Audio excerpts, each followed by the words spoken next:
Donc, nous allons passer maintenant à la réalisation de l'échiquier de croisement. Donc, échiquier de croisement.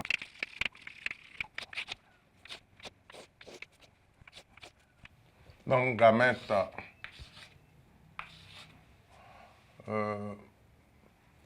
femelle, c'est celle qui produit beaucoup.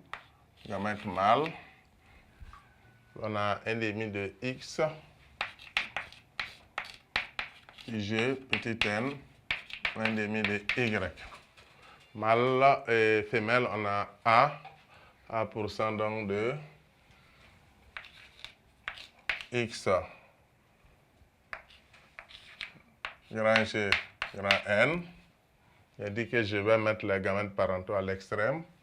J'ai A, X, petit G, petit n. Maintenant, les gamètes recombinés, j'ai appelé ça B.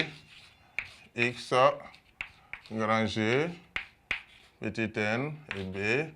X, petit G, grand N. Donc, ça me donne A sur 2. X, grand G, grand N. X, petit G, petit n. Ce qui me donne femelle, corps gris, elle normalement nervurée. Ensuite, j'ai B sur 2, X, grand G, petit n, X, petit G, petit n. Ce qui me donne des femelles au corps gris et au L sans nervure transversale. Ensuite, j'ai B sur 2, X, petit G, grand N, X, petit G, petit n. Ce qui me donne des femelles au corps jaune et L normalement nervurées. J'ai A sur 2,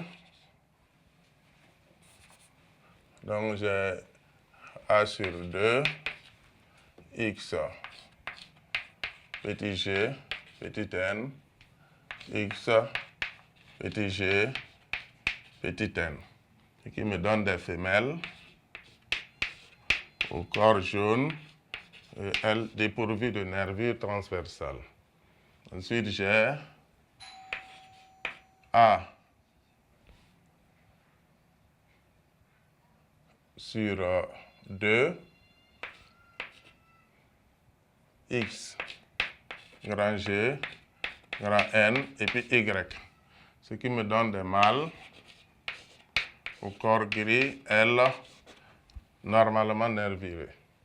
J'ai B sur 2, X, grand G, petit n, Y. Ce qui me donne mâle, corps gris, L dépourvu de nervures transversales. J'ai B sur 2, X, petit G, grand N, et puis Y, ce qui me donne des mâles au corps jaune, L normalement nervuré. J'ai A sur 2, X, petit G, petit n, Y. Ce qui me donne des mâles au corps jaune, L dépourvu de nervures transversales. Donc, je vais faire le bilan des phénotypes.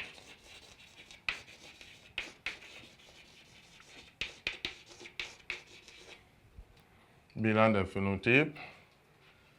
Donc, je regarde les femelles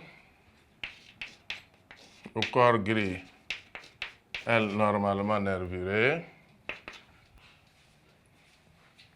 Ça me donne A sur 2.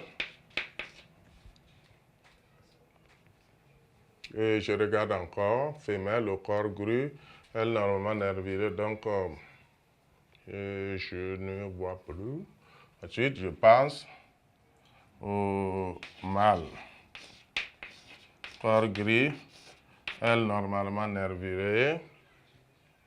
Je vois ici. Et je pense que c'est tout. Ça me donne également A sur 2. Ensuite, je vais prendre des femelles au corps gris, L dépourvu de nervures. Je vois ici B sur 2, femelle.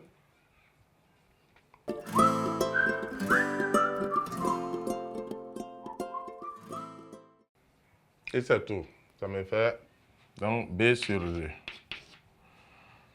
Donc, les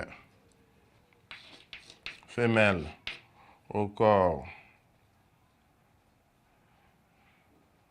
Je peux aussi, corps gris. Et puis, les mâles au corps gris, je peux les mettre ensemble si je veux, pour que le bilan soit un peu comparatif. Donc, mâle, corps gris, L, normalement nervuré. Je vais les avoir donc ici. Je regarde le mâle au corps gris et L dépourvu de nervures, j'allais dire. Corps gris, L dépourvu de nervures, c'est B sur 2. Ensuite, je vais passer donc aux femelles. Corps jaune, L, normalement nervuré. Je regarde, femelle, corps jaune, L, normalement nervuré, ça me fait B sur 2. Et j'ai mâle au corps jaune, L, normalement nervuré. Je regarde. Mâle au corps jaune, L, normalement nervuré. J'ai également B sur 2. Donc, je pense que j'ai pris tous les individus du tableau en compte. Ça fait les parentaux qui sont là. Ensuite, j'ai vu le cas. Voilà les parentaux. Il y a mâle, corps gris. Je pense que je vais les éliminer alors pour ne pas me tromper. Ça a été pris en compte. Femelle, corps gris. Elle dépourvue de nervures, oui. Je sais ici. Ensuite, ok, donc c'est femelle. Ok, donc il me manque ici ces deux-là que je n'ai pas encore pris en compte, donc je vais les prendre en compte. Donc j'ai femelle, corps jaune, elle dépourvue de nervures, ça fait donc A sur 2. Et j'ai mâle, corps gris, elle dépourvue, on a A sur 2. Voilà, je pense que maintenant tout a été pris en compte. Et donc maintenant, par rapport aux résultats expérimentaux qu'on a eus, il suffit donc de comparer ces valeurs A sur 2 là. Et généralement, on reviendra sur ça dans les exercices. Le problème ici, c'est les recombinés. C'est les recombinés généralement. Par exemple, corps gris, L dépourvu de nervures. Donc, si je les combine, je vais avoir, vous voyez que ça va donner ici, corps gris, ça doit donner B sur 2 plus B sur 2. Ce qui donne B, je pense, un bon mathématicien. Mais si je prends aussi ça, corps jaune, L normalement nervuré, je vais avoir également B sur 2 plus B sur 2 égale donc AB. Donc je vais comparer ça aux résultats expérimentaux que j'ai eu. Et donc ça va me permettre donc de tirer la conclusion et de dire que les résultats théoriques sont conformes aux résultats expérimentaux.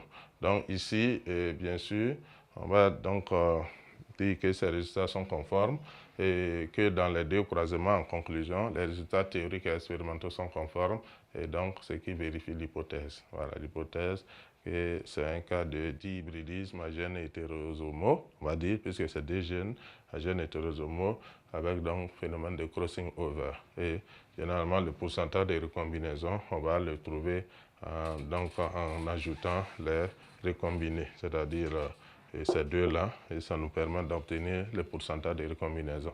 Donc certainement, on va revenir de façon plus détaillée en exercice pour mieux élucider donc cette notion de pourcentage de recombinaison. Mais pour le moment, c'est la transmission hétérosomale là, qui nous intéresse, donc des deux gènes. Voilà, donc ça se fait donc souvent sans crossing over et souvent aussi avec crossing over, surtout quand la femelle est hybride. La femelle hybride, généralement, a crossing over, donc dans le cas du dihybridisme. Donc il faut faire très attention et tenir compte donc, dans les exercices. Voilà, donc je vous remercie. Bon, donc on a fini. Ça reste le petit 2.